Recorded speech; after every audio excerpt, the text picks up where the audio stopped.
Hey everyone, Sean Reagan with Dutco Reagan Homes and Investments here. I'm at our newest project in Falls Church, right between Falls Church City and Mosaic District. It's a 3-level Cape Cod. We're about 2 to 3 weeks out from being done. It's a zoo here with a lot of stuff going on. We're gonna take a look. So the marble tops just went in today. We got the shaker cabinets, 42 inches all the way to the ceiling. Stainless steel appliances will be coming in. And we had to too thin hardwood so it'll be consistent flooring and opened it up here into the addition.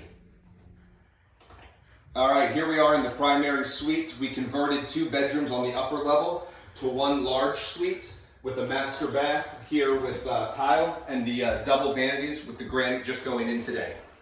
Hey everybody, Sean and Corey here from Dutco Reagan Homes and Investments. We're outside our newest project in Falls Church. Right now it's a war zone that we're about to show you.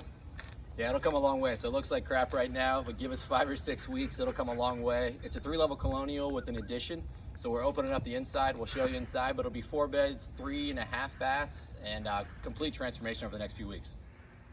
All right, guys, so we're standing here in the living room, kitchen, dining space. And this house was built in the 1950s, so it was completely closed off before. As you can see, we're in the roughing phase, and it's pretty rough. But this is a big 6-inch steel beam that we had to install here in order to open up this space. And if you look to my right here, you can see this opening we created to the family room, which was an absolute mess. They did a terrible job with the addition framing, but we cleaned it up and now it's wide open. When you walk in your front door, you're gonna see straight back to your backyard and a great view of your open concept kitchen, dining room. All right, here we are in the primary bedroom. This is a huge selling point in this home. Most of these homes only have a 3-bedroom, 1-bathroom up, but because of the addition that was previously here, there's an actual 4-bedroom, 2-bath.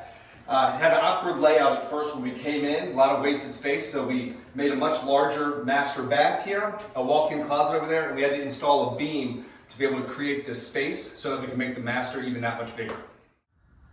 All right, we hope to be wrapping up here at the House in Falls Church over the next 6 to 7 weeks. Looking forward to showing you the finished product. Absolutely, stay tuned. We'll be bringing weekly updates.